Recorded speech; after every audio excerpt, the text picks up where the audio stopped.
네, 오늘은 사도행전 5장, 6장, 우리 7장 말씀 함께 보도록 하겠습니다.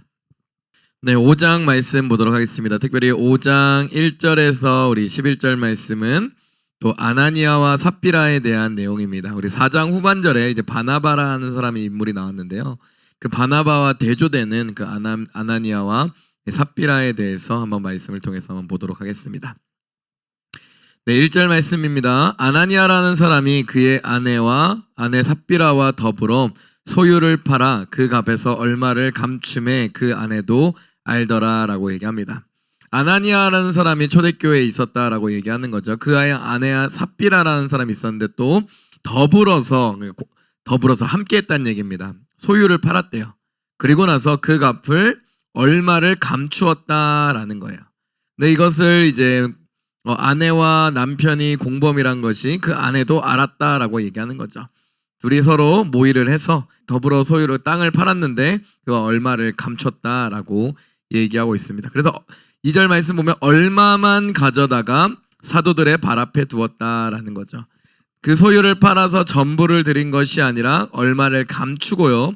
그래도 얼마만 가져가서 사도들의 발 앞에 두면서 이거 땅 판 값 가져왔습니다 라고 이제 거짓말하고 있는 장면입니다. 베드로는 얘기합니다. 3절에 베드로가 이르되 아나니아야 어찌하여 사탄이 내 마음에 가득하여 내가 성령을 속이고 땅 값 얼마를 감추었느냐라고 얘기합니다. 베드로는 이미 그것을 다 알고 있었던 거죠. 성령께서 알게 하신 것이죠. 그러면서 아나니아에게 얘기합니다. 어찌하여 사탄이 마음에 가득하였느냐라고 얘기하는 거예요. 그리고 또 이러한 속이는 행위가 누구를 속이는 것이다 라고 얘기하는 겁니까? 성령을 속였다라고 얘기합니다. 그리고 땅값 얼마를 감추었느냐라고 하면서 너희가 왜 땅 팔아놓고 분명히 내겠다라고 얘기하면서 그걸 속이고 성령을 속이려고 하였느냐라고 얘기하고 있는 거죠. 사실 이것은 무엇을 의미하는 것인가? 땅값을 또 얼마는 감추고 얼마만 내놓은 그것은 무엇을 얘기하냐? 믿는 무리가 한 마음과 한 뜻이 되어 모든 물건을 서로 통용하고 자기 재물을 조금이라도 자기 것이라는 이가 없었다라고 얘기하면서 특별히 초대교회의 모습이 어떤 모습이라고 얘기합니까? 한 마음과 한 뜻이 되었다라는 거예요. 그러면서 서로 물건을 통용하는데 자기 것을 자기 것이라고 얘기하는 이가 하나도 없이 서로 나눠주고 베푸는 한 마음 한 뜻의 교회의 모습이었습니다. 근데 아나니아는 그 한 마음과 한 뜻을 깨어버리는 거예요. 그 땅 판 것을 가져다가 얼마는 감춰놓고 얼마만 헌금하면서 자기가 이걸 다 드린 것처럼 이렇게 거짓말을 했고 위선적인 행동을 했다라는 것을 볼 수가 있습니다. 그래서 4절에 얘기합니다. 땅이 그대로 있을 때에는 내 땅이 아니며 판 후에도 내 마음대로 할 수가 없더냐라고 얘기합니다. 이게 무슨 말이냐면 땅이 그대로 있을 때에는 네 땅 맞지 않냐? 판 후에도 너 마음대로 할 수가 있지 않냐? 그러면서 어찌하여 이 일을 내 마음에 두었느냐? 사람에게 거짓말한 것이 아니요 하나님께로다 라고 얘기합니다. 그러면서 그것이 너 땅이고 너가 마음대로 할 수 있는 것이고 너가 자발적으로 그것을 헌금으로 드리겠다라고 우린 추측할 수 있어요. 여기서 약속한 것이 아니냐라고 얘기하는 거예요. 어찌하여 이를 내 마음에 두었느냐라고 하면서 사람에게 거짓말한 것이 아니요 결국 하나님께 한 거다라는 거예요. 즉 이 말씀들을 토대로 볼 때 아나니아와 삽비라는 초대교회 사도들과 교회에 약속을 했다라는 거예요. 그 땅을 팔아서 그 전부를 드리기로 약속을 했다라는 거예요. 자발적으로. 그런데 아나니아 삽비라가 그 땅을 막상 내놓으려고 하니까 욕심이 생기는 거죠. 그러니까 얼마는 갖고 얼마는 그냥 드리면서 이것이 다입니다 라고 거짓말을 했다라는 것을 우리가 알 수 있습니다. 위선적인 거고요. 탐욕이 있었던 거고요. 어떻게 보면 사기를 친 거라고 볼 수가 있는 거죠. 근데 그것이 초대교회를 향해서 했지만 베드로는 뭐라고 얘기합니까? 너가 사람에게 거짓말한 것이 아니고 누구에게 한 것이다? 하나님께 한 것이다 라고 하면서 하나님을 속이려고 한 것이다 라고 베드로가 얘기하고 있습니다. 이 말을 듣고 아나니아가 혼이 떠나갔다라는 거예요. 엎드려서 혼이 떠나가 하나님의 심판이 임한 거죠. 아나니아가 이 말을 듣고 이 말을 좀 직역하면 이거는 이 말을 듣자마자라는 의미입니다. 그러니까 이 말을 듣자마자 엎드려 혼이 떠나니 이 일을 듣는 사람이 다 크게 두려워하였다라고 하면서 하나님의 심판이 그 즉시로 아나니아에게 임한 거죠. 그래서 그 아나니아가 죽게 되었습니다. 젊은 사람들이 일어나 시신을 싸서 메고 나가 장사하였다라고 얘기합니다. 7절의 말씀 보면 3시간쯤 지나 그의 아내가 그 일어난 일을 알지 못하고 들어왔다라는 거예요. 먼저 아나니아가 먼저 와서 베드로에 와서 그런 얘기를 했던 거고요. 그 이후에 한 3시간쯤 지나서 아내가 그 일을 모른 채 들어왔다라는 거죠. 그러면서 그 일어난 일을 알지 못하고 들어왔다라고 얘기합니다. 8절에 베드로가 이르되 그 땅 판 값이 이것뿐이냐라고 질문합니다. 그 질문을 한다라는 것은 분명히 삽비라가 와서 뭔가 자랑을 하지 않았을까라는 어떤 추측을 우리가 해볼 수가 있는 거죠. 뭐 이 남편이 와서 잘 드렸죠? 이러면서 얘기했겠죠. 그러니까 베드로가 질문하는 거예요. 그 땅 판값이 이것뿐이냐라고 얘기합니다. 그러니까 내게 말하라 하니 이르되 그 삽비라가 얘기합니다. 예, 이것뿐이니다 하더라라고 얘기합니다. 5장 2절에 얘기하고 있는 분명히 아내도 알았다고 얘기하는데 아내도 공범이란 걸 여기 또 보여주고 있는 거죠. 아내도 지금 베드로 앞에서 거짓말하고 있는 겁니다. 9절의 말씀 보면 베드로가 이르되 너희가 어찌 함께 꾀하여 주의 영을 시험하려 하느냐. 보라 내 남편을 장사하고 오는 사람들의 발이 문 앞에 이르렀으니 또 너를 베어 내가리라 하니 곧 그가 베드로의 발 앞에 엎드려져 혼이 떠나는지라. 젊은 사람들이 들어와 죽은 것을 보고 메어다가 그의 남편 곁에 장사했다라고 얘기합니다. 그래서 결국 그 삽비라도 하나님의 심판을 받고 결국 죽게 되었다라는 것을 볼 수가 있습니다.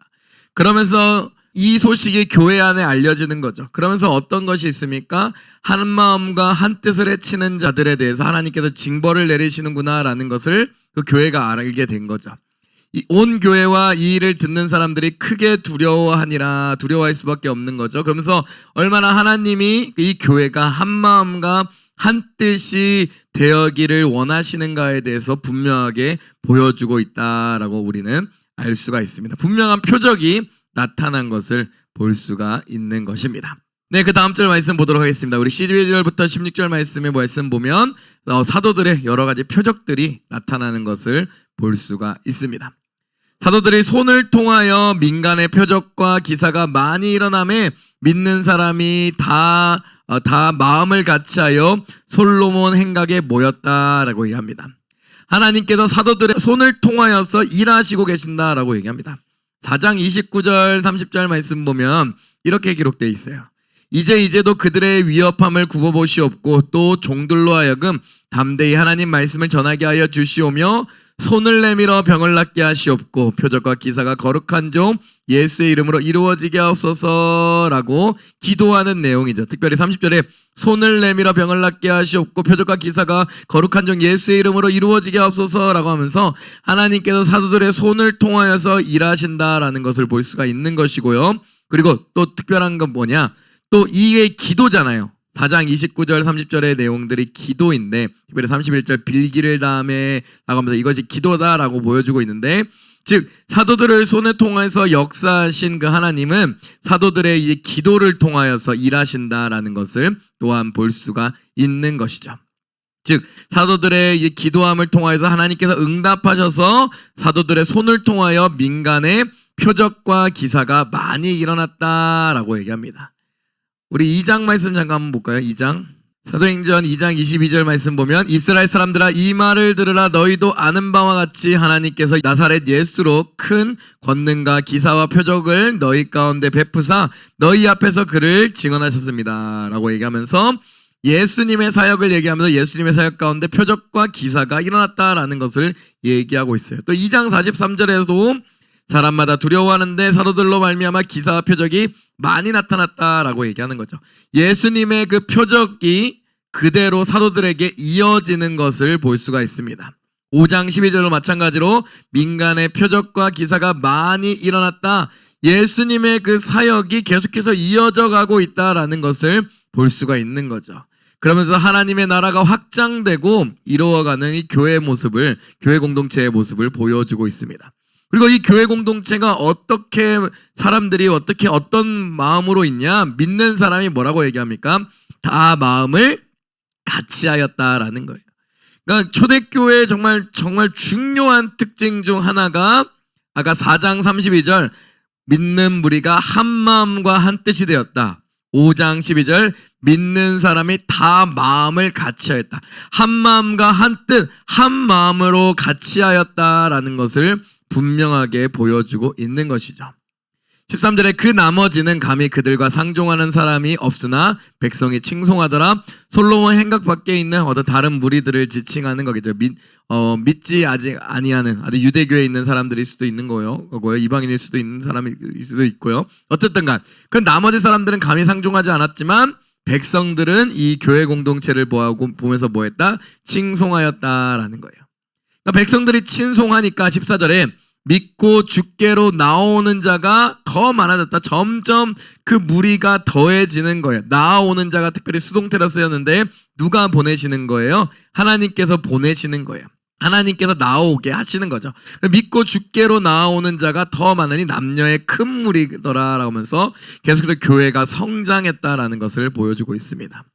그리고 15절, 16절의 말씀 보면 이 사도들을 통하여서 예수님의 사역이 그대로 보여지는 거, 오마주 됐다라고 하는데 오마주 되는 것을 볼 수가 있는 거예요. 심지어 병든 사람을 메고 거리에 나가 침대와 요 위에 누이고 베드로가 지날 때 혹 그의 그림자라도 누구에게 덮일까 바라고 예루살렘 부근에 수많은 사람들도 모여 병든 사람과 걸어온 귀신에게 괴로움 받는 사람을 데리고 와서 다 나음을 얻으니라 라고 얘기하면서 예수님께서 하셨던 그 사역들이 그대로 제자들을 통하여서 이루어지고 있는 것을 볼 수가 있습니다.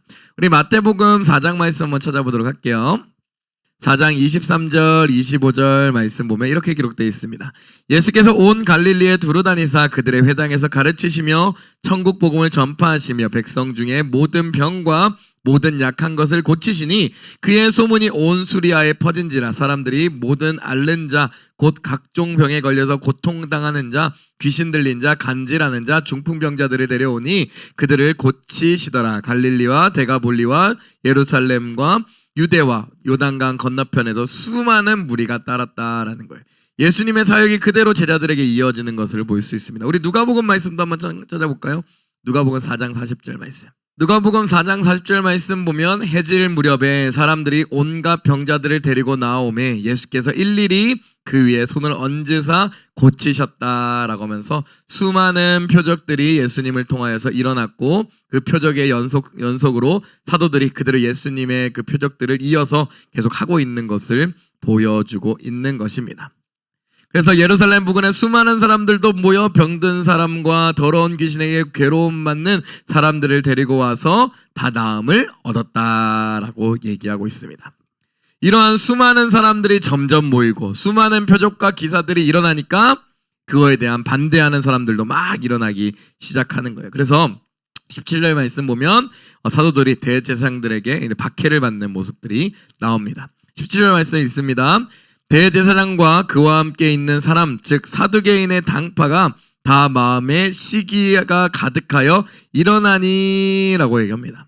백성들이 사도를 칭송합니다. 그러자 이제 당국자들이 이 시기를 품게 되는 거죠. 아니 나의 어떤 그런 인기나 어떤 그 관심들이 그 교회를 향하고 있으니까 막 그 제사장 계통에 있는 사람들, 특별히 성전 계통에서 일하는 사람들이 막 시기가 일어나기 시작합니다. 그러자 사도들을 잡아다가 옥에 가두었습니다. 그런데 어떤 일이 일어났냐? 주의 사자가 밤에 옥문을 열고 끌어내어 이르되 가서 성전에 서서 이 생명의 말씀을 다 백성에게 말하라 하매라고 얘기합니다. 가서 성전에 가서 이 생명의 말씀, 우리 3장 15절 말씀 한번 볼까요? 3장 15절 말씀 보면 이렇게 얘기하고 있습니다. 생명의 주를 죽였도다. 그러나 하나님이 죽은 자 가운데서 그를 살리셨으니 우리가 이 일의 증인이라 라고 하면서 이 생명의 말씀, 이 예수 그리스도에 대한 얘기인 것을 얘기하고 있습니다. 예수 그리스도의 부활에 대한 얘기인 것을 알 수가 있는 거죠. 이 생명의 말씀을 다 백성에게 말하라 라고 얘기하면서 사자가 옥문을 열어주면서 너희들이 해야 될 것이 있다. 그것은 무엇이냐? 부활하신 예수 그리스도의 말씀을 전하라 라고 얘기합니다. 백성들에게 말하라 라고 얘기하는 거죠. 4장 17절 18절의 말씀 보면 당국자들이 금지한 것들에 대해서 선포하라라고 얘기하고 있는 거예요. 4장 17절 18절 이것이 민간에 더 퍼지지 못하게 그들을 위협하여 이후에도 이 이름으로, 누구의 이름입니까? 예수의 이름이죠. 이 이름으로 아무에게도 말하지 말게 하자 하고 그들을 불러 경고하여 도무지 예수의 이름으로 말하지도 말고 가르치지도 말라라고 이전에 당국자들이 얘기했었죠.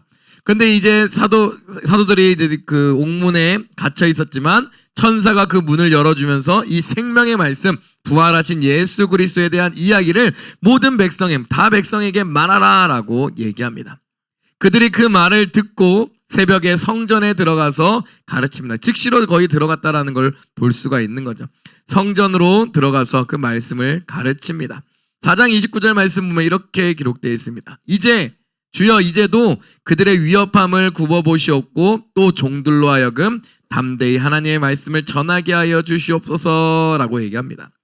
그래서 정말 이 사도들은 성령에 충만하여서 하나님 말씀과 인도하심에 따라 바로 이제 그 생명의 말씀들을 가르치는 것을 볼 수가 있습니다.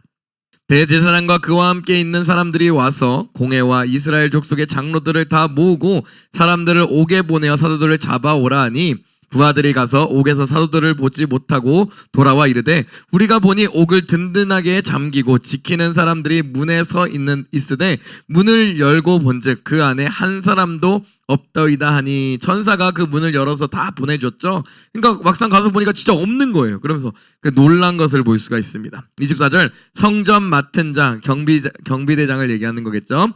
성전 맡은 자와 제사장들이 이 말을 듣고 의욕하여 일이 어찌 될까 하더니, 여기서 의욕이란 단어를 그냥 당혹하다라고 하면 더 의미가 잘 통합니다. 이 말을 듣고 아니 옥에 가던 그 사도들을 데려오라고 했는데 아니 옥에 없습니다 라고 얘기하는 거예요. 그러니까 당혹스러울 수밖에 없는 거죠. 이제 사람이 몇 명이 와서 알립니다. 알리되 보소서 옥에 가두었던 사람들이 성전에 서서 백성들을 가르치더이다 라고 얘기합니다. 아니 옥에 가뒀던 그 사람들이 성전에 서서 백성들의 그 하나님의 말씀을 막 전하고 있습니다 라고 얘기합니다. 이제 그 대제사장들이 얘기합니다. 성전 맡은 자가 부하들과 같이 가서 그들을 잡아왔으나 강제로 못함은 백성이 돌로 칠까 두려워함이더라. 성전 맡은 자가 이제 부하들과 같이 명령에 따라서 그 사도들을 잡아왔겠죠. 근데 백성들이 돌로 칠까 두려워서 강제로는 못했다라고 얘기합니다. 그들을 끌어내다가 공회 앞에 세웁니다. 이 두 번째 신문을 하는 거죠. 두 번째 신문을. 대제사장이 물어 이르되 우리가 이 사람으로 사람을 가르치지 말라고 언금하였으되 이 이름, 예수의 이름을 얘기하는 거죠. 이 이름 4장 18절에 얘기하고 있는 거죠. 4장 18절 그들을 불러 경고하여 도무지 예수의 이름으로 말하지도 말고 가르치지도 말라 했던 그걸 얘기하고 있는 거예요. 분명히 예수의 이름으로 사람을 가르치지 말라고 언금하였는데 너희가 너희 가르침을 예루살렘에 가득하게 하니 이 사람의 피를 우리에게 돌리고자 함이라 라고 얘기합니다.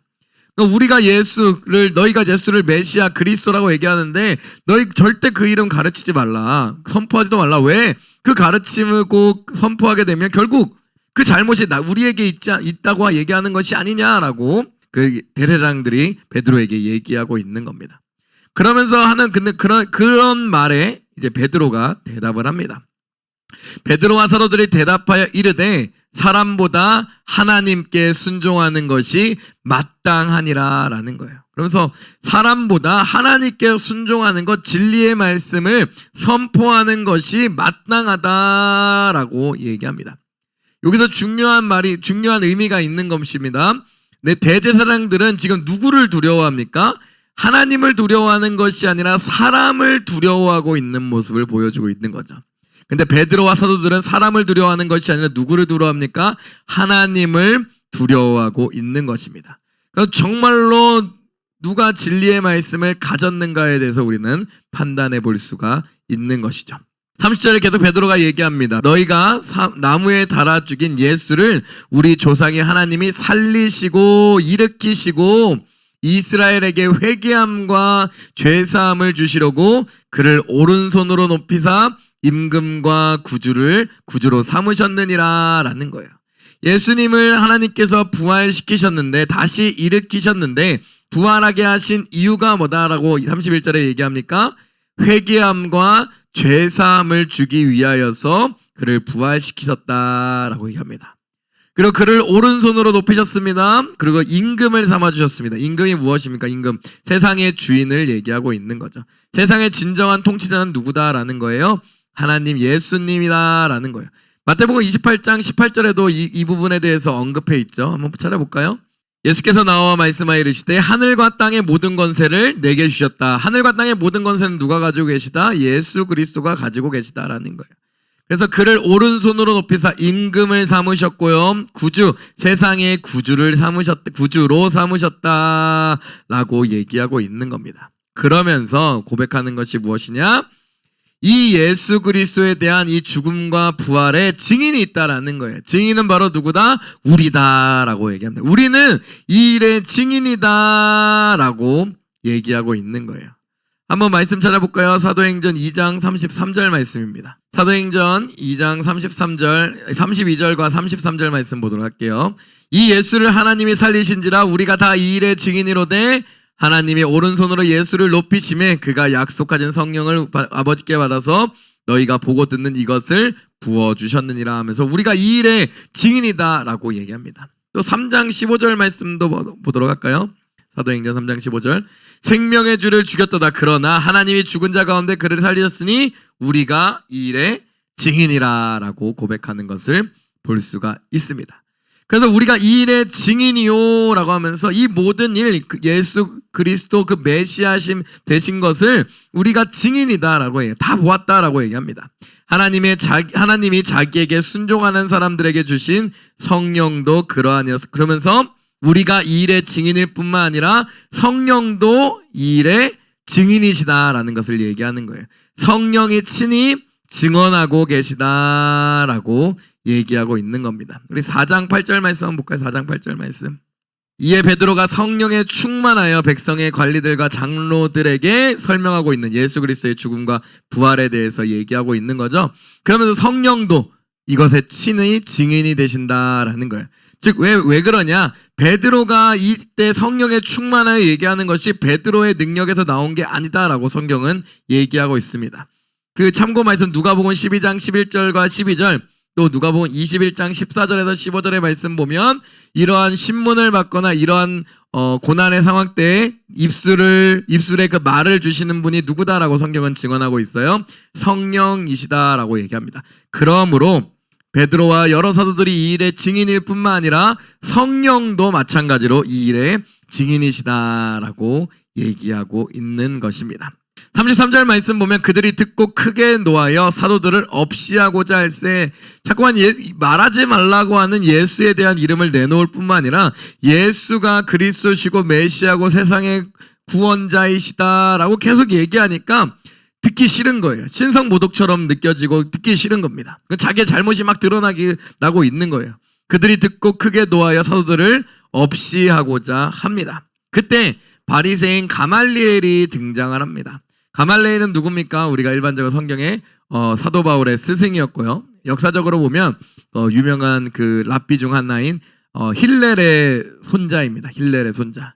그 이스라엘 백성들 가운데 또 수많은 사람들에게 존경받는 인물이었어요. 그래서 가말리엘이 죽을 때 이런 얘기를 했다고 합니다. 그 유대 사람들이 율법이 죽었다라고 할 정도로 어쨌든 간 그렇게 존경받는 분이었는데 바리새인 가말리엘은 율법 교사로 모든 백성에게 존경을 받는 자라. 공회 중에 일어나 명하여 사도들을 잠깐 밖에 나가게 하고 말하되 이스라엘 사람들아 너희가 이 사람들에 대하여 어떻게 하려는지 조심하라 라고 얘기합니다.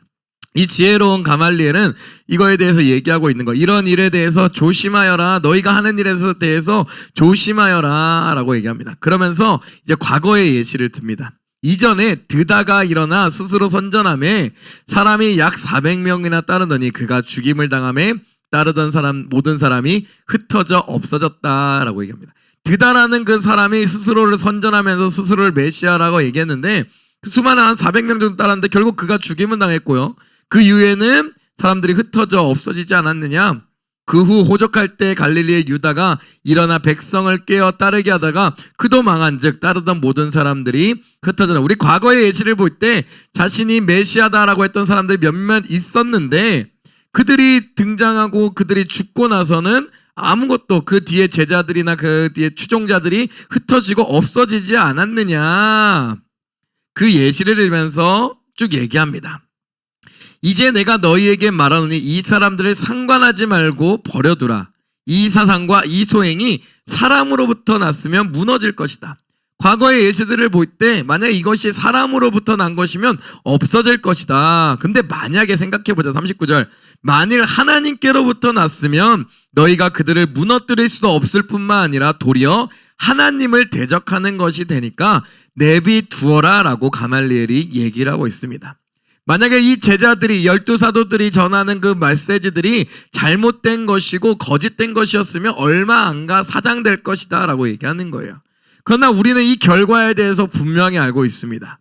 이 팔레스타인 예루살렘으로부터 시작한 이 복음에 대한 메시지, 예수 그리스도의 죽음과 부활에 대한 메시지는 2000년이 지난 지금도 우리에게 여전히 우리의 귓가에 들려지고 있다는 거예요. 이를 통해서 또 알 수 있는 것은 무엇입니까? 가말리엘의 얘기들도 참고해서 볼 때 결국 이것이 하나님께서 세우신 진리의 것이구나라는 것을 우리는 알 수가 있다라는 거예요. 그러면서 여튼 그렇게 하면서 이제 혹시나 하나님으로부터 난 것일 수 있으니까 내비두어라 라고 얘기하는 겁니다. 그들이 옳게 여깁니다. 그래서 사도들을 불러들여 채찍질하며 예수의 이름으로 말하는 것을 금하고 놓습니다. 그러면서 그래도 이제 화가 안 풀렸나 봐요. 그래서 채찍질하고 예수의 이름으로 말하지 마 라고 얘기하면서 이제 그러고 나서 놓아둡니다.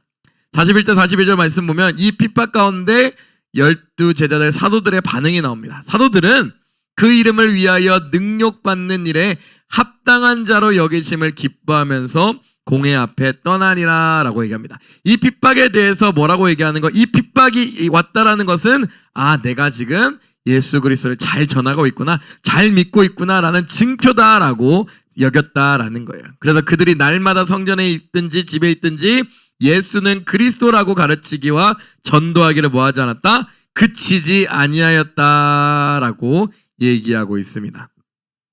우리 마태복음 말씀 찾아볼까요? 마태복음 5장 11절 12절.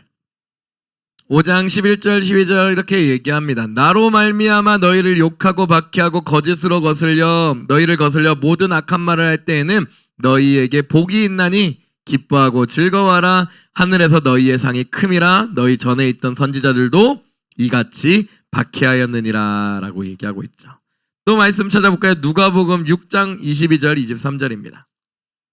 6장 22절 23절 말씀 보면 인자로 말미암아 사람들이 너희를 미워하며 멀리하고 욕하고 너희 이름을 악하다 하여 버릴 때에는 너희에게 복이 있도다. 그날에 기뻐하고 뛰놀라. 하늘에서 너희 상이 큼이라. 그들의 조상들이 선지자들에게 이같이 하였느니라 라고 얘기하면서 예수님께서 이미 이전에 다 말씀하신 내용인 거죠. 그러면서 이러한 핍박이 있으면 오히려 내가 잘 믿고 있고 내가 바른 복음을 전하고 있구나라는 것을 알게 된다라는 것을 얘기하고 있는 겁니다. 그래서 사도들이 그 이름으로 능욕받는 일을 합당한 자로 여기심을 기뻐하면서 그 공회 앞을 떠났다라고 얘기합니다. 그리고 날마다 그 이름을 예수는 그리스도다라고 가르치기를 전도하기를 그치지 않았다라고 얘기하고 있습니다. 이렇게 사도들의 핍박이 이제 시작이 되었습니다. 그러나 그 핍박에 굴하지 아니하고 예수가 그리스도라고 전하는 이제 초대교회 또 사도들의 모습을 볼 수가 있습니다. 네, 6장의 말씀 보도록 하겠습니다. 6장에는 이제 초대교회의 이제 7 집사를 택하시는 장면이 나옵니다. 6장 1절 말씀 보면 그때 제자가 더 많아졌는데 예수님을 따르고 그 초대교회로 들어오는 수많은 사람들이 많아졌다라는 거예요. 헬라파 유대인들이 자기의 과부들이 매일의 구제에 빠짐으로 히브리파 사람들을 원망하니라고 얘기합니다. 즉 초대교회는 가난한 자들 고아 가부를 돌봤는데 특별히 헬라파 유대인들이 자기의 과부들이 매일의 구제에 빠짐으로 히브리파 사람을 원망하였다라고 얘기합니다. 근데 즉 이런 구제 같은 것이 있었는데 그 분배가 공정이 이루어지지 않았다라는 것을 볼 수가 있는 거죠. 물건을 서로 통용하고 나누는 데 있어서 그것이 조금 그 공정성이 조금 떨어졌었나 봐요. 그들이 생각하기에 헬라파 유대인들이 자기의 과부들의 매일의 구제에 빠짐으로 이런 것들이 이제 구제하는 거에 대해서 뭔가 이제 형평성이 떨어진 것 같습니다. 그래서 히브리파 사람들을 원망합니다. 즉 4장 32절에 초대교회가 하나님께서 간절히 원하시고 초대교회 안에 주신 것이 무엇입니까? 한마음과 한뜻이었는데 이런 분배나 이런 것들이 이제 공정하지 않으니까, 이런 봉사나 이런 것들 또 구제나 이런 것들이 공정하지 않으니까 원망하기 시작하는 거예요. 즉 한마음과 한뜻이 깨어지기 시작합니다. 이거는 초대교회의 위기인 거죠. 어떻게 보면 그때 이제 12사도가 모든 제자들을 불러 모아서 회의를 합니다. 초대교회 리더들이 또 사도들이 모여가지고 회의를 하는 거죠. 그러면서 얘기를 하는 것이 무엇이냐, 이게 되게 중요해요. 한마음과 한뜻을 지키는 것이 공정한 분배로부터 이루어진다라고 생각하시면 안 됩니다. 성경 말씀은 그걸 얘기하는 것이 아니에요. 뭐라고 얘기하냐, 성경 말씀에 12사도가 모두 제자를 불러 이르되 우리가 하나님의 말씀을 제쳐놓고 접대를 일삼는 것이 마땅하지 아니하다라고 얘기합니다. 그러면서 이 한마음과 한뜻이 깨진 이유가 뭐다라고 얘기하는 거예요. 말씀을 제쳐놓고 접대, 어떤 봉사를 어떤 했기 때문이다라고 얘기하고 있는 거예요. 그러면서 3절에 형제들아 너희 가운데 성령과 지혜가 충만하여 칭찬받는 사람 7을 택하라. 우리가 이 일에 그들에게 맡기겠다라고 얘기합니다. 그러면서 12사도가 감당할 수 있는 그 봉사나 뭐 여러 가지 사역들이 너무나 많으니까 이제 말씀을 제쳐놓게 된 거예요. 그러다 보니까 이제 한마음과 한뜻이 초대교회 안에 깨지기 시작했던 겁니다. 그래서 사도들은 모여서 회의함을 통하여서 성령과 지혜가 충만한 칭찬받는 7명을 택해서 그 사람들에게 이제 사도들이 맡고 있는 여러 사역들을 맡기겠다라고 얘기하고 있는 것이죠. 그러면서 이제 그 7 집사를 뽑는 그 기준에 대해서 얘기합니다. 어떤 걸 얘기합니까? 일 잘하고 일머리 좋은 사람을 뽑는다 얘기합니까? 아니죠. 성령과 지혜가 충만하여 칭찬받는 사람이다라고 얘기합니다. 그래서 그 7을 택한다라고 얘기합니다. 그 7에게 우리의 사역들을 맡기겠다라고 얘기하고 있는 거죠. 그리고 나서 12사도는 뭐 하겠다라는 거예요? 우리는 오로지 기도하는 일과 말씀 사역에 힘쓰겠다라는 거예요. 그 사도의 역할을 분명하게 하고 있는 겁니다. 기도하는 일 그리고 말씀 사역에 힘쓰겠다라고 얘기하고 있습니다. 그러면서 여러 역할들을 분배하고 나눠줌을 통하여서 교회를 한 마음과 한 뜻으로 세워나가겠다라고 12사도가 이제 모아서 이제 회의를 함을 통해서 그 결과를 낸 것을 볼 수가 있습니다. 온 무리가 이 말을 기뻐합니다. 믿음과 성령에 충만한 사람, 스데반과 빌립과 브로고로와 니가노르와 디몬과 바메나와 유대교회에 입교했던 안디옥 사람 니골라를 택하여서 7 집사를 세웁니다. 사도들 앞에 세우니 사도들이 기도하고 그들에게 안수함을 통하여서 공식적으로 이 초대교회 안에 7 집사라는 직제가 들어오게 된 것을 볼 수가 있는 것이죠. 그러면서 이 한마음과 한뜻이 깨어지려고 할 그때에 사도들이 했던 것은 무엇입니까? 오로지 말씀과 기도하는 일에 힘쓰고요. 또 자신의 어떤 사역들에 대해서 어떤 새로운 리더십들을 세움을 통해서 그 사역의 분배를 통하여서 그 교회가 더욱더 든든히 한마음과 한뜻이 되고 든든히 세워나갈 수 있도록 그 사역들을 맡긴 것을 볼 수가 있습니다. 특별히 사역을 맡기는 대상이 기준이 무엇이라는 거예요? 성령과 지혜가 충만하고 칭찬받는 자들이었다라고 얘기합니다. 그래서 7절에 그 결과입니다.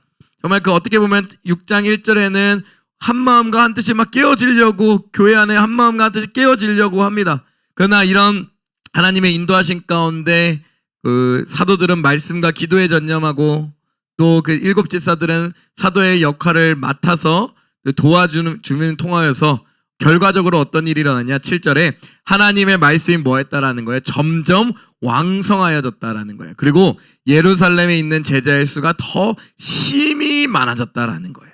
그리고 심지어 허다한 제사장의 무리들도 이 도에 복종하였다라는 거예요. 1장 15절의 말씀 보면 그 마가다락방에 모인 사람들의 수가 한 120여 명 정도 됐다라고 얘기하죠. 2장 41절에 베드로가 오순절날 선포했을 때 3,000명이 회개했다라고 얘기합니다. 그래서 4장 4절의 말씀 보면 남자만 또 5,000명이 또 회개하며 돌아왔다라고, 교회 안으로 들어왔다라고 얘기합니다. 또 이번에 6장 7절의 말씀을 통해서 그 말씀이 점점 왕성해지고 예루살렘에 있는 제자의 수가 뭐였다? 심히 많아지게 됐다라는 거예요. 심지어 이제는 제사장의 무리도 이도에 복종할 정도였다라는 것을 보여주고 있습니다. 점점 이 초대교회가 성장해 나가고 있는 거예요. 마치 겨자씨와 같이 예수님께서 비유로 얘기했던 그 겨자씨와 같이 겨자씨 하나가 딱 심겨졌는데 그것이 막 자라서 온 모든 세상의 새들이 깃들게 되는 그런 나무로 성장하고 있는 모습을 보여주고 있는 것입니다. 근데 이렇게 왕성해지고 점점 성장하면 어떤 일이 일어납니까? 시기하고 질투하고 또 그거에 대해 적대하는 세력들이 일어나죠. 점점 핍박이 찾아오게 됩니다. 그래서 핍박이 대표적으로 이제 나타나는 것이 이제 스데반의 사건입니다. 우리 8절부터 이제 스데반에 대한 얘기가 나옵니다. 일곱 집사에서 첫 번째로 언급된 스데반이 어떤 일이 일어나는지 한번 보도록 하겠습니다. 8절 말씀 보면 스데반이 은혜와 권능이 충만하여 큰 기사와 표적을 민간에 행하였다. 이 스데반 일곱 집사 중 첫 번째 사람인 이 스데반은 어떤 존재였냐? 은혜와 권능이 충만했다. 즉 성령에 충만했다라는 거예요. 근데 그 큰 기사와 표적을 많이 보여줬다. 즉 성령께서 스데반과 함께 하셨다라고 얘기하고 있습니다.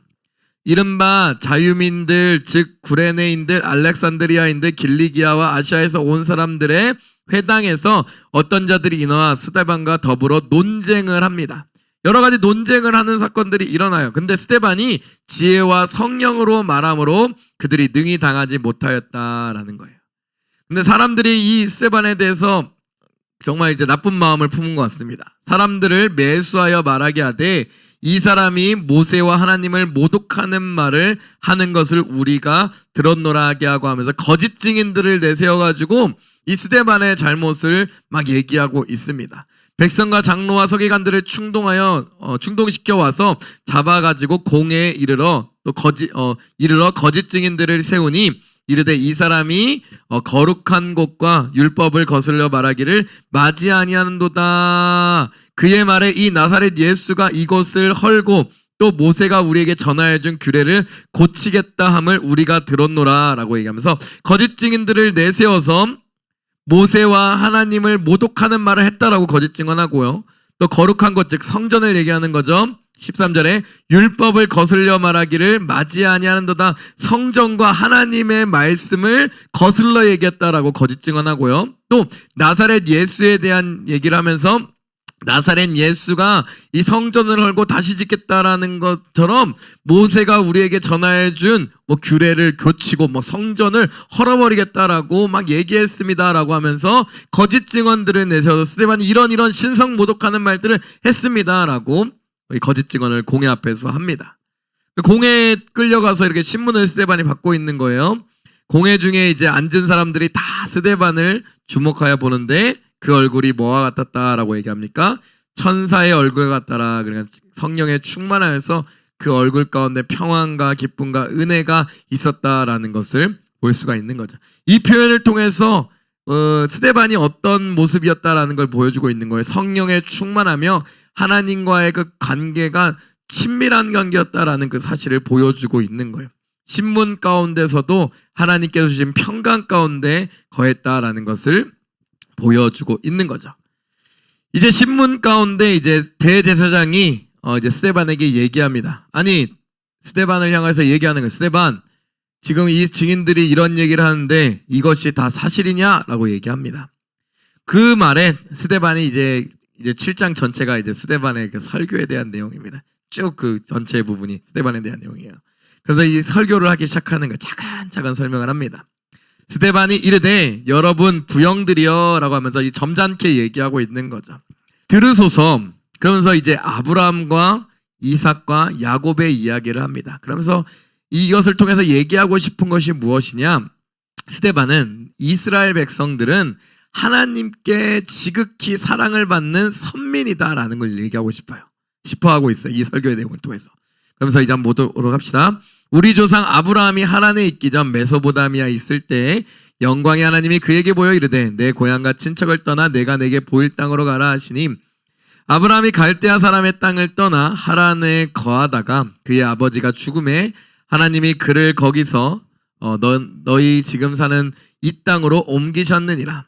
그러나 여기서 발붙일 만한 땅도 유업으로 주지 아니하시고 다만 이 땅을 아직 자식도 없는 그와 그의 후손에게 소유로 주신다고 약속하셨으며 하나님이 또 이같이 말씀하시되 그 손이 다른 땅에서 나그네가 되리니 그 땅 사람들이 종으로 삼아 400년 동안을 괴롭게 하리라 하시고 또 이르시되 종 삼는 나라를 내가 심판하리니 그 후에 그들이 나와서 이곳에서 나를 섬기리라 하시고 할례 언약을 아브라함에게 주셨더니 그가 이삭을 낳아 여드레 만에 할례를 행하고 이삭이 야곱이 우리 12조상을 낳으니라 라고 하면서 아브라함 얘기를 하면서 하나님께 선택될 뿐만 아니라 하나님께서 예고하신 대로 그 백성을 큰 민족으로 만드시고 특별히 할례의 언약을 주시면서 너희는 내 백성이다라고 분명히 삼아주셨다라고 얘기하는 거예요.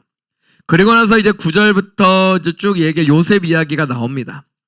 여러 조상이 요셉을 시기하여 애굽에 팔았더니 하나님이 그와 함께 계셔 그 모든 환난에서 건져내사 애굽 왕 바로 앞에서 은총과 지혜를 주심에 바로가 그를 애굽과 자기 온 집의 통치자로 세웠느니라. 그때 애굽과 가나안 온 땅에 흉년이 들어 큰 환난이 있을새 우리 조상들이 양식이 없으므로 야곱이 애굽에 곡식이 있다는 말을 듣고 먼저 우리 조상들을 보내고 또 재차 보내매 요셉이 자기 형제들에게 알려지게 되고 또 요셉의 친족이 바로에게 드러나게 되니라. 요셉이 사람을 보내어 그의 아버지 야곱과 온 친족 75사람을 청하였더니 야곱이 애굽으로 내려가 자기와 우리 조상들이 거기서 죽고 세겜으로 옮겨져 아브라함이 세겜 하몰의 자손에게서 은으로 값 주고 산 무덤에 장사되니라 라고 얘기합니다.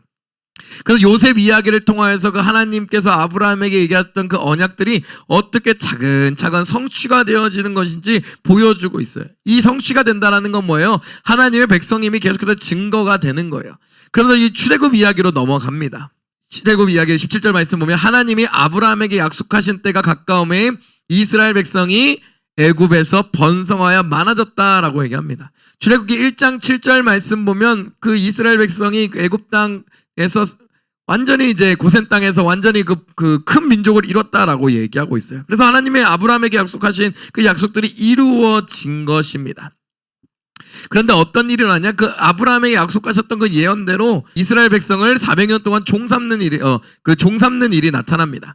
그러면서 요셉을 알지 못하는 새 임금이 애굽 왕위에 오름에 그가 우리 족속에게 교활한 방법을 써서 조상들을 괴롭게 하여 그 어린아이들을 내버려 살지 못하게 할세 그때 모세가 났는데 하나님 보시기에 아름다운지라 그의 아버지의 집에서 석 달 동안 길리더니 버려진 후에 바로의 딸이 그를 데려다가 자기 아들로 기름해 모세가 애굽 사람의 모든 지혜를 배워 그의 말과 하는 일들이 능하더라라고 얘기합니다. 그러면서 애굽의 그 이야기, 출애굽 이야기를 쭉 하고 있어요. 그래서 하나님이 택하신 그 모세라는 지도자가 나타났다라고 얘기하고 있습니다. 나이가 40이 되면 그 형제 이스라엘 자손을 돌볼 생각을 하더니 이 모세는 그 정체성은 히브리 민족이었어요. 하나님 백성이었죠. 그래서 이 40쯤 되자 이제 이스라엘 백성을 돌봐야겠다라는 생각을 했다라는 거예요. 한 사람이 원통한 일을 당함을 보고 보호하여 압제 받은 자를 위하여 원수를 갚아 애굽 사람을 쳐 죽이니라. 그는 그의 형제들이 하나님께서 자기의 손을 통하여 구원해 주시는 것을 깨달으리라 생각하였으나 그들이 깨닫지 못하였더라. 여기서부터 이제 스데반의 이 얘기가 나오는 거예요. 진정으로 하고 싶은 얘기가 이제 나옵니다. 족장사 얘기하고 요셉 이야기하고 출애굽 얘기하면서 하나님께서 보내신 모세가 있는데 이 모세가 자기를 통하여서 이스라엘 백성을 구원할 것이라는 건 모세는 알았지만 이스라엘 백성은 뭐다? 이것을 깨닫고 있었다, 깨닫지 못했다? 깨닫지 못하고 있었다라는 거예요. 이게 지금 스데반의 말씀의 이후에 나올 핵심 메시지인 거예요. 25절 후반절의 말씀 보면 구원해 주시는 것을 깨달으리라 생각하였으나 모세는 그들이 깨닫겠지라고 생각했으나 이스라엘 백성은 뭐다라고 하는 거예요? 깨닫지 못했다라는 거예요.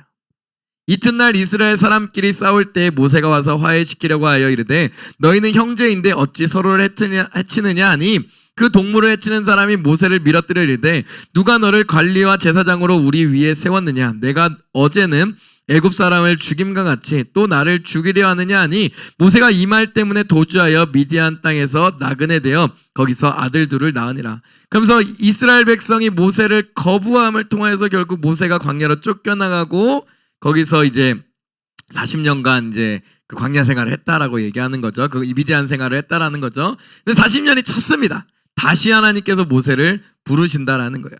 40년이 차면 천사가 시내 산 광야 가시나무 떨기 불꽃 가운데에서 그에게 보이시거늘 모세가 그 광경을 보고 놀랍게 여겨 알아보려고 가까이 가니 주의 소리가 있어 나는 내 조상의 하나님 즉 아브라함과 이삭과 야곱의 하나님이라 하신데 모세가 무서워 감히 바라보지 못하더라. 주께서 이르시되 내 발에 신을 벗으라 내가 서 있는 곳은 거룩한 땅이니라. 내 백성이 애굽에서 괴로움을 받음을 내가 확실히 보고 그 탄식하는 소리를 듣고 그들을 구원하려고 내려왔노니 이제 내가 너를 애굽으로 보내리라 하시니라. 시내산 가시떨기 나무에서 모세가 다시 한번 부름을 받는 거예요. 그러면서 너희 하나님께서 정말 부르셔서 모세를 애굽 땅으로 보내십니다. 그런데 35절 뭐라고 얘기합니까? 그들의 말이 누가 너를 관리와 재판장으로 세웠느냐 하며 거절하던 그 모세를 하나님은 가시떨기 나무떨기 가운데서 보이던 천사의 손으로 관리와 속량하는 자로 보내셨으니 하나님의 그 이스라엘 백성들은 모세를 향하여서 뭐 했다라는 거예요? 거절했다라는 거죠. 근데 하나님께서 계속 모세를 보내셨다. 하나님의 사람을 보내셨다라는 것을 볼 수가 있다라는 거예요. 그러면서 하나님께서 보내셨다라는 거예요. 근데 36절 이 사람이 백성을 인도하여 나오게 하고 애굽과 홍해와 강야에서 40년간 기사와 표적을 행하였느니라. 하나님께서 이 모세를 보내셔서 너희 앞에서 보내셔서 여러 가지 하나님의 이적과 기사와 표적을 너희에게 분명히 보여줬다라는 거예요. 그러면서 이스라엘 백성이 너는 선택된 민족이고 사랑받는 백성임을 분명히 보호받는 백성임을 보여줬다라는 거예요.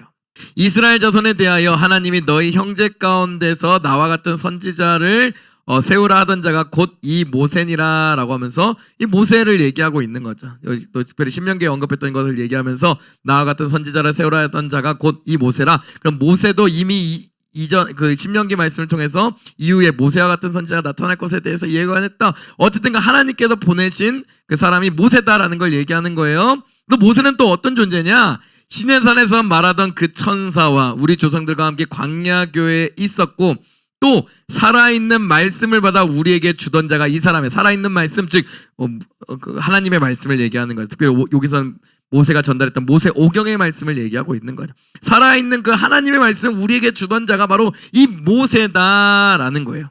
그런데 39절의 말씀이 핵심이죠. 우리 조상들이 모세에게 복종하지 아니하고자 하여 거절하며 그 마음이 도리어 어디를 향했다? 애굽을 향했다라고 얘기하고 있는 거예요. 그러니까 스데반의 핵심 메시지가 이겁니다. 이스라엘 백성 정말 하나님께서 사랑받고 보호받고 선택된 민족인데 하나님께서 그 하나님의 사람, 하나님의 선지자들을 계속 이스라엘 땅에 보냈지만 이스라엘 백성들을 뭐 했다라는 거예요? 그 선지자들을 하나님께서 보내신 자들을 거절했다라는 거예요. 도리어 애굽으로 그 마음을 향했다라는 거예요. 한번 말씀 한번 찾아볼까요? 우리 출애굽기 14장 12절 말씀. 우리가 애굽에서 당신에게 이른 말이 이것이 아니냐 이르기를 우리를 내버려 두라. 우리가 애굽 사람을 섬길 것이라 하지 아니하더냐. 애굽 사람을 섬기는 것이 광야에서 죽는 것보다 낫겠노라 라고 하면서 모세를 따라가는 것이 아니라 다시 애굽으로 돌아가겠다라고 얘기했다라는 거예요. 또 출애굽기 16장 3절. 이스라엘 자손이 그들에게 이르되 우리가 애굽 땅에서 고기가마 곁에 있었던 때와 떡을 배불리 먹었던 때 여호와의 손에 죽었더라면 좋았을 것을 너희가 이 광야로 우리를 인도해내어 이 온 회중이 줄여 죽게 한도다 라고 하면서 자꾸만 애굽을 그리워하는 모습을 보여주고 있습니다. 우리 민수기 우리 14장 3절 4절 말씀. 어찌하여 여호와가 우리를 그 땅에서 인도하여 칼에 쓰러지게 하려 하는가? 우리 처자가 사로잡히리니 애굽으로 돌아가는 것이 낫지 아니하랴? 이에 서로 말하되 우리가 한 지간을 세우고 애굽으로 돌아가자 하매라고 하면서 하나님께서 분명하게 하나님의 사람인 모세를 보내셨음에도 불구하고 조상들이 뭐 했다라는 거야? 너희 조상들이 모세에게 복종하지 아니하고 도리어 애굽을 향하였다라고 얘기하고 있는 거예요. 그리고 심지어 40절 아론더러 이르되 우리를 인도할 신들을 우리를 위하여 만들라. 애굽 땅에서 우리를 인도하던 이 모세는 어떻게 되었는지 알지 못하노라 하고 그때 그들이 송아지를 만들어 그 우상 앞에 제사하며 자기 손으로 만든 것을 기뻐하니 하면서 우상 앞에서 제사하며 우상을 만들어서 하나님을 섬기지 아니하고 우상을 섬겼다라고 얘기합니다.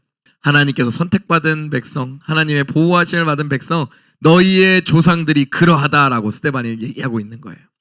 하나님이 외면하사 그들을 그 하늘의 군대 섬기는 일에 버려두셨으니 이는 선지자의 책에 기록된 바 이스라엘의 집이여 너희가 광야에서 40년간 희생과 제물을 내게 드리니 있었느냐 몰록의 장막과 그 신 레판의 별들을 받아들였으며 이것은 너희가 절하고자 하여 만든 형상이로다 내가 너희를 바벨론 밖으로 옮기리라 함과 같으리라 라고 얘기하면서 아모스의 말을 인용하면서 심판에 대한 선언을 인용하면서 너희가 결국 멸망하고 그 환난을 당하고 심판받은 이유는 결국 우상숭배다라는 거예요. 특별히 아모스의 심판은 정말 끔찍하죠. 뭐라고 얘기하는 거예요? 니네들이 40년 동안 광야 생활 동안 단 한 번이라도 나한테 희생제사 예배 드린 일이 있냐? 아니다라는 거예요. 너희의 제사는 다 우상에게 드린 것과 다름이 없다라고 얘기하고 있습니다. 그러면서 이 스데반이 이 말씀들을 쭉 설교를 하면서 뭘 얘기하고 있는 거예요? 너희의 조상들이 항상 뭐 했다라는 거예요? 하나님께서 보내신 또 하나님의 말씀에 순종하지 아니했다라는 거예요. 하나님께서 보내신 자에게 순종하지 않을 뿐만 아니라 하나님의 모든 말씀에 순종하지 아니했다라는 것을 보여주고 있다. 너희 조상들이 그러하다라는 거예요. 44절부터 또 50절까지 보도록 하겠습니다. 이 성전에 대한 얘기입니다. 특별히 지금 대제사장 사두개인들은 성전 중심으로 성전이 유일한 어떤 진리인 양 활동하는 그 사람들이에요. 그래서 그 사람들 향해서 얘기합니다. 광야에서 우리 조상들에게 증거의 장막이 있었으니 이것은 너희에게 말씀하신 이가 명하사 그에게 본 그 양식대로 만들게 하신 것이라. 우리 조상들이 그것을 받아 하나님이 그들 앞에서 쫓아내신 이방인의 땅을 점령할 때 여호수아와 함께 가지고 들어가서 다윗 때까지 이르니라. 다윗이 하나님 앞에서 은혜를 받아 야곱의 집을 위하여 하나님의 처소를 준비하게 하여 달라고 하더니 솔로몬이 그를 위하여 집을 지었느니라. 그러나 너희가 그 성전이 지어졌지만 그러나 지극히 높으신 이는 손으로 지은 곳에 계시지 아니하시나니 선지자가 말한 바 주께서 이르시되 하늘은 나의 보좌요 땅은 나의 발등상이니 너희가 나를 위하여 무슨 집을 짓겠으며 나의 안식할 처소가 어디냐 이 모든 것이 다 내 손으로 지은 것이 아니냐 함과 같으니라 라는 거예요. 그러면서 성전에 대해서도 비판을 합니다. 하나님이 어떤 분이시냐 너희가 지은 성전에만 거하는 곳이 아니다라는 거예요. 즉 성전에만 하나님이 계신 곳이 아니다라고 얘기하는 거예요. 하나님은 모든 만물 가운데 모든 것이 하나님의 보좌고 땅은 하나님의 발등상이 되신다라는 거예요. 성전이나 어떤 건물에 무조건 임재하시는 어떤 성전을 절대화해가지고 이곳에만 하나님이 계셔라고 얘기하는 것은 성경적이지도 않다, 진리도 아니다라고 스데반이 성전 중심으로 활동하는 사두개인들과 대제사장들을 향해서 꾸짖고 있는 내용입니다. 하나님의 말씀도 어길 뿐만 아니라 너희가 그렇게 간절히 절대화가 있는 성전도 사실 하나님의 임재와는 전혀 상관이 없다라고 얘기하고 있는 것이죠. 그러면서 이제 하이라이트가 나옵니다. 하이라이트 51절. 자, 이 하이라이트가 스데반의 설교의 어떤 진짜 핵심 주제가 나오는 거예요. 목이 걷고 마음과 귀에 할례 받지 못한 사람들아. 이스라엘 백성을 얘기하고 있고 대제사장들, 서기관들, 그 당국자들 모두 얘기하고 있는 거죠. 너희도 너희 조상과 같다라는 거예요. 스데반의 설교를 통해서 계속 얘기하고 있는 게 뭐예요? 너희 그 조상들이라고 하는 그 모든 너희의 조상들이 항상 뭐 했다라는 거예요? 하나님 말씀을 어겼고 하나님께서 보내신 자들을 다 불순종하였다라는 거예요. 근데 그것이 너희도 지금 마찬가지다라는 거예요. 목이 곱고 마음과 귀에 할례 받지 못한 사람들아 너희도 너희 조상과 같이 항상 뭐한다? 성령을 거스르는도다 라고 얘기합니다. 너희 조상들이 선지자들 중에 누구를 박해하지 아니하느냐 의인이 오시리라고 예고한 자들을 그들이 죽였고 이제 너희는 그 의인을 잡아준 자요 살인자가 되나니 하면서 그 의인은 누굴 얘기합니까? 특별히 52절 후반절에 나오는 예수님을 얘기하는 거죠. 분명히 예언자들이 선지자들이 그 의인 하나님께서 택하신 자 또 모세와 같은 선지자 그분이 오신다라고 얘기했는데 너는 선지자들을 죽일 뿐만 아니라 오시리라고 예고했던 구약의 약속의 성취인 메시아 예수 그리스도도 잡아 준 자요 살인자다라고 얘기합니다. 그래서 53절 너희는 천사가 전한 율법을 받고도 지키지 아니했도다 하면서 모세에게 주신 율법을 이렇게 은유적으로 이렇게 천사가 전한 율법이라고 얘기하는데 하나님이 그 종 우리 알죠? 그러면서 그 종 하나님이 예수를 통해서 예수님은 그 종 천사들을 통하여서 사도 요한에게 보여주시 사도 요한은 성령의 감동으로 그 말씀을 받았듯이 그러면서 이제 그걸 얘기하고 있는 거예요. 천사가 전한 율법. 그러니까 하나님께서 모세에게 주신 그 율법을 받고도 너희들은 뭐했다? 지키지도 않았다라는 거예요. 너희는 성전도 절대화하고 하나님은 그것이 아닌데 또 율법도 받았음에도 불구하고 율법도 순종하지 아니할 뿐만 아니라 또 하나님께서 보내신 선지자들 동안 죽이고 또 선지자들이 예고한 정말 진정한 그 선지자의 성취 또 예언의 성취 그 메시아 예수 그리스도도 뭐했다? 너가 죽이고 잡아주고 살인하였다라고 얘기하고 있다는 거예요.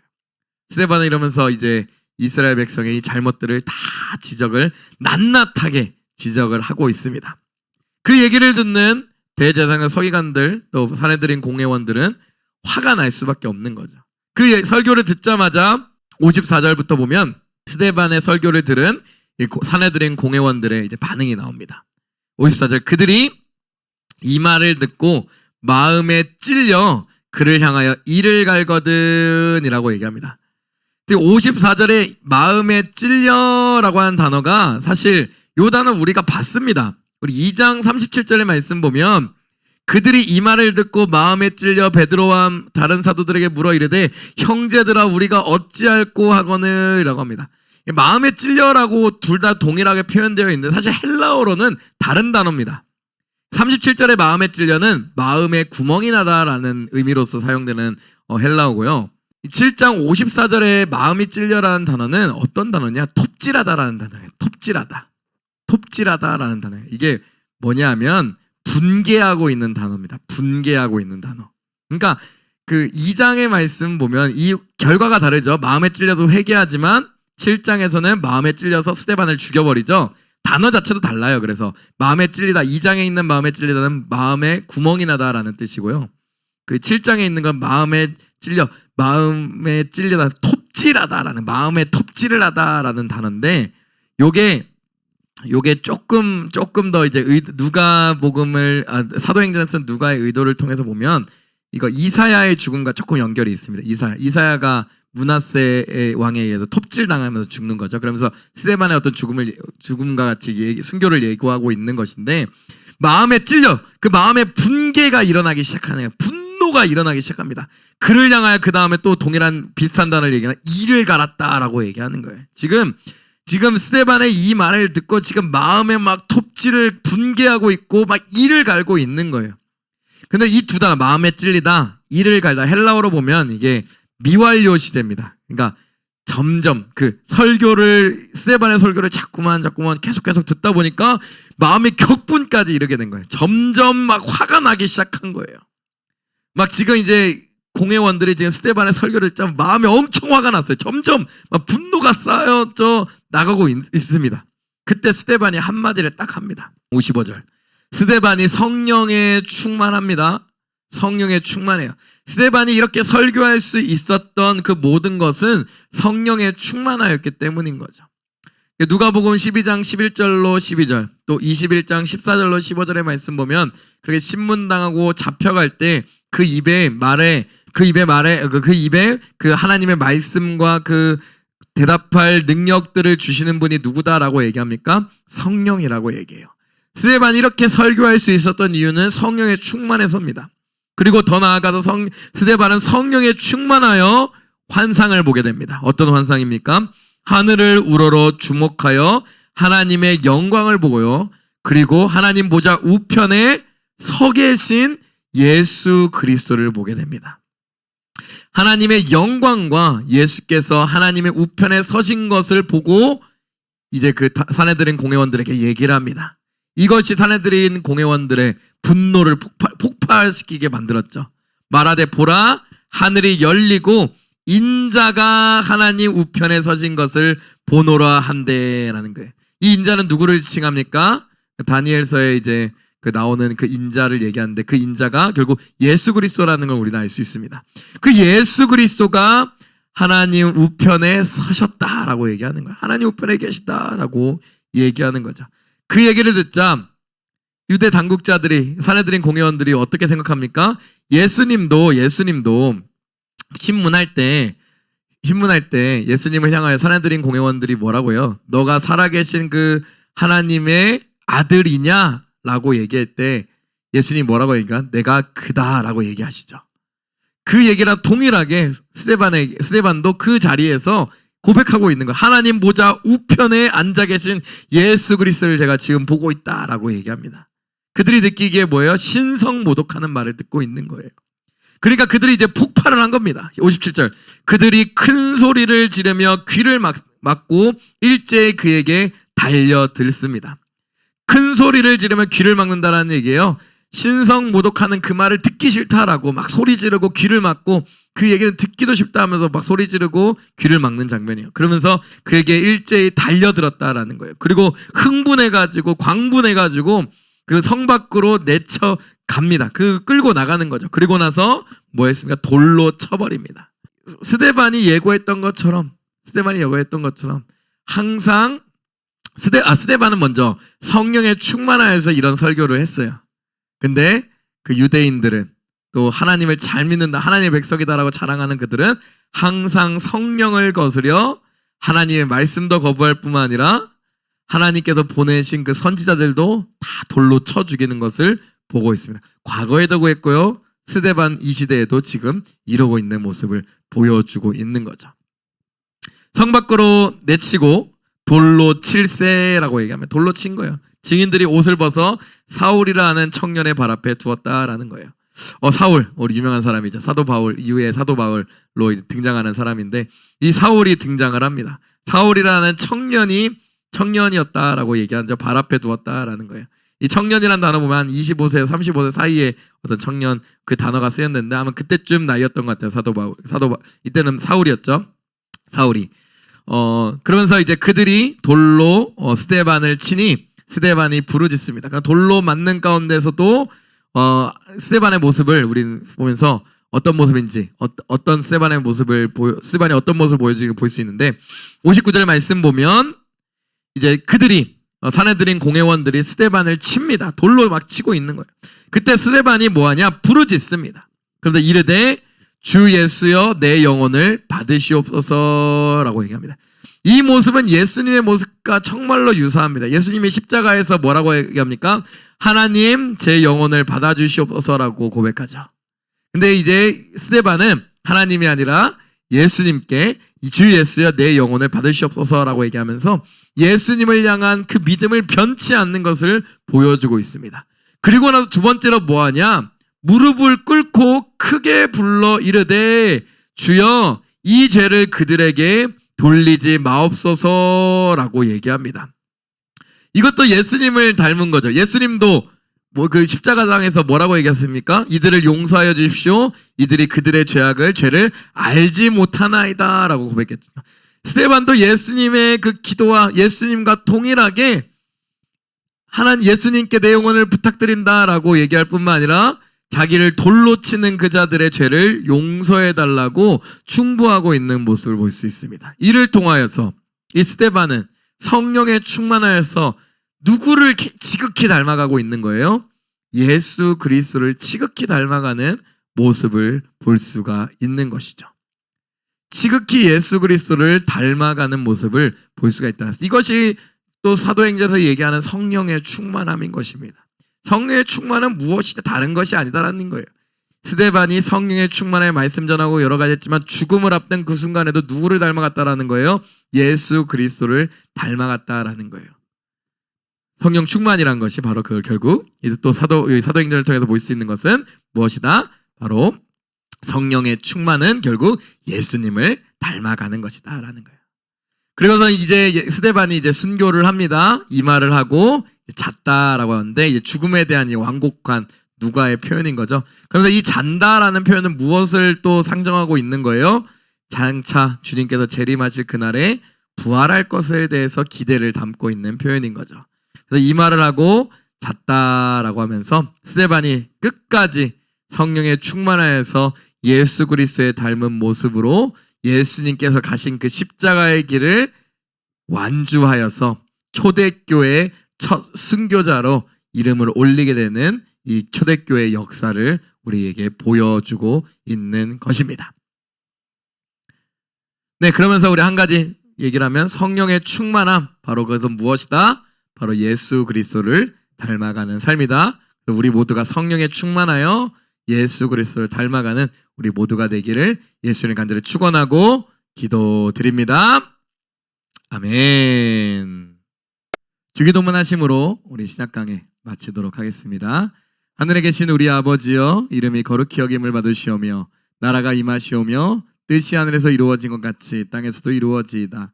오늘날 우리에게 일용할 양식을 주옵시고 우리가 우리에게 죄 지은 자를 사하여 준 것 같이 우리의 죄를 사하여 주옵시고 우리를 시험에 들게 하지 마옵시고 다만 악에서 구하옵소서.